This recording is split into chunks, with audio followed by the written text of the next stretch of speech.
Broadway Junction, a large mass of iron and steel hovering over the streets of East New York and Brooklyn. Due to all the abandoned trackways, the track layout of this junction between the BMT Jamaica and BMT Canarsie lines seems complicated. However, when we take a closer look, it turns out that it isn't that bad.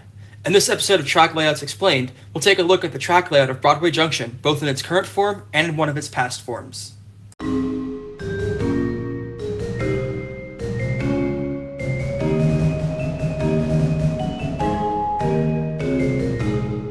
The first thing I want to say before I begin is that I am doing a Q&A at the end of the month.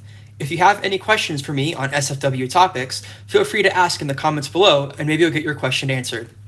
We also have a Discord server, which you can join by clicking the link in the description below. Speaking of Discord, if you want to get an exclusive role and channel group in the server, you can join us on Patreon or as a YouTube member. Now, for the track layout.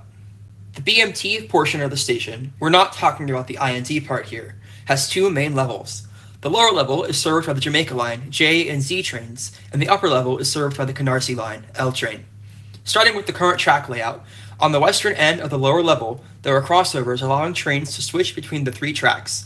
At the same time as the first crossover, a track joins up to the Manhattan-bound local track, which runs into East New York Yard. This track also continues on its own in parallel to the main line before ending at bumper blocks. The line then continues west to the Williamsburg Bridge and onto the Nassau Street line to Broad Street and the Montague Street Tunnel. To the east of the station on the lower level, things get a little more complicated. First, two connections from the Canarsie line ramp down from the south on either side of the main line. The connection between the Manhattan-bound tracks runs over the Jamaica line. A fourth track splits from the Queens-bound local track, which has a connection from the express track before running under the Manhattan-bound track into East New York Yard. There is also a crossover from the express track to the Manhattan-bound track nearby. The express track continues for a bit before a connection from the Manhattan-bound track merges before the track merges into the Queens-bound track. Also running under the Jamaica line is a track that connects the Canarsie line's Manhattan-bound track to East New York Yard. A stub-track branches off this connection, which is the former connection from the Yard to the Fulton Street line. More on that in a bit. Moving further east, a new third track rises up and merges into both tracks of the Jamaica line right before Alabama Avenue Station. This track runs under the Manhattan-bound track and connects with the other two lead tracks into East New York Yard. The line then continues to Jamaica Center, Parsons, Archer. One last thing on the lower level is a trackway that runs above Alabama Avenue Station. This is where an express track was supposed to go, but testing revealed that the vibrations from the trains on the track would shake the entire structure apart, so it was canceled. On the upper level, there is a double crossover on the north end of the station, which allows outbound trains to terminate at Broadway Junction during disruptions. The line then continues through Brooklyn and to Manhattan via the 14th Street Tunnel. On the south end of the station, three tracks split off from the main line. The first track splits from the Manhattan-bound track and is the aforementioned connection into East New York Yard. The second track also comes off the Manhattan-bound track, which leads to the Manhattan-bound track on the Jamaica line. The third track splits from the Canarsie-bound track and runs to the Queens-bound track on the Jamaica line. This track is interesting as it cuts through the island platform at Broadway Junction.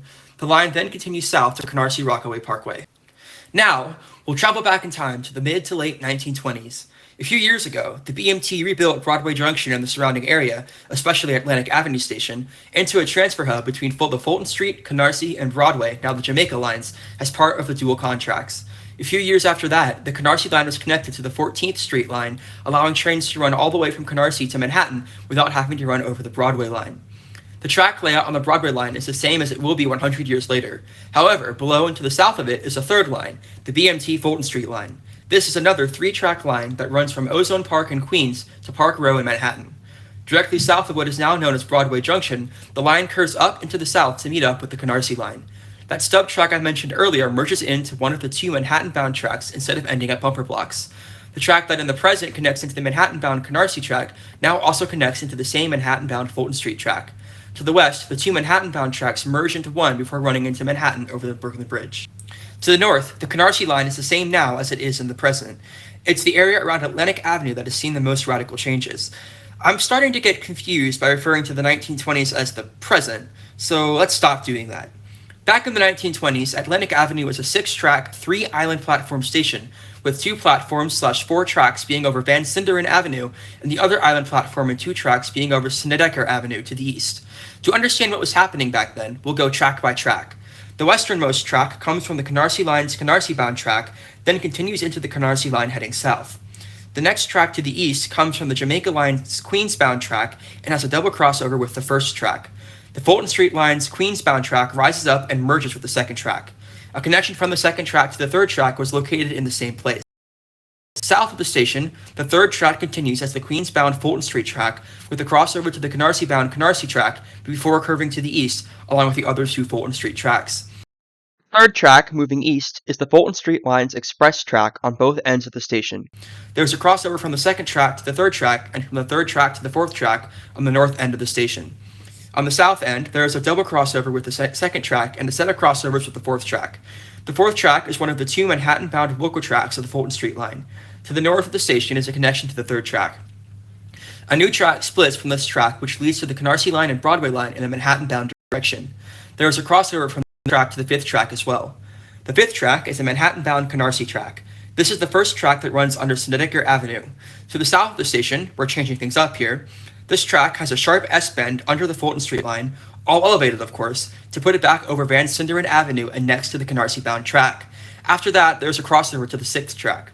To the north, the track continues as the other Manhattan-bound Fulton Street Line track, the one that connects into East New York Yard. There's a double crossover with the fourth track, allowing Canarsie trains to actually run over the Canarsie Line. The sixth track is the other Manhattan-bound Fulton Street track as well. It starts in the south as a branch off the main Manhattan-bound track before running parallel to the Manhattan-bound Canarsie track over Snedeker Avenue. To the north, the track continues over the Broadway Line's Manhattan-bound track, with a crossover allowing Fulton Street trains to run over the Fulton Street Line. The last thing we'll discuss is the service pattern that existed back in the 1920s. The version of the track diagram you have been seeing shows the rush hour and off-peak services overlaid on top of each other. Let's split them up and talk about each service pattern separately. Please keep in mind that a lot of this, especially the stuff around Atlantic Avenue, is an educated guess on my part based off of the sources I could find, and it may not actually be the tracks that each service ran on.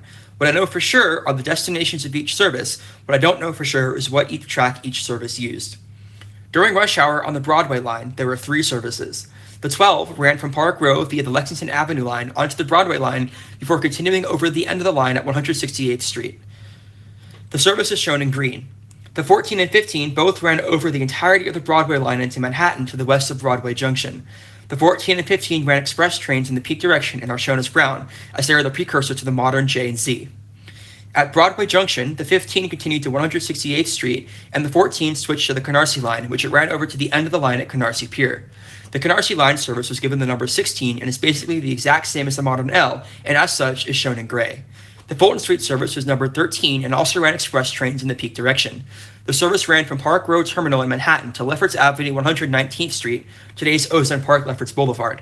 At Atlantic Avenue, the Canarsie-bound 16 used the first and sometimes second tracks, while the Canarsie-bound 14 used the second track only. Manhattan-bound 14 and 16 trains used the fifth track. Queens-bound 13 trains used the second track as well, and Manhattan-bound 13 trains used the fourth track. Fulton Street Express trains used the third track. The sixth track remained unused. During the off-peak period, the 12 terminated at Broadway Junction and the 14 and 15 ran local only. At Atlantic Avenue, the 16 used the same platforms as it did during rush hour. The 14 terminated at Atlantic Avenue and used the third track to terminate before relaying down the track and onto the fourth track to originate. Last, the Queens-bound 13 used the same track as during rush hour, while the Manhattan-bound 13 used the sixth track, and once again, there was no express service. Once again, I want to reiterate that the track assignments at Atlantic Avenue are not necessarily what they actually were in the 1920s and are only educated guesses. If you know what the service pattern was actually like in the 1920s, please let me know in the comments below. That's the track layout of Broadway Junction in both the present day and in the 1920s. If you enjoyed the video and want to see more track layout videos, you can subscribe to the channel using the button below. If you want to support me further, you can join me on Patreon or as a YouTube member. Thanks for watching, and I'll see you next time.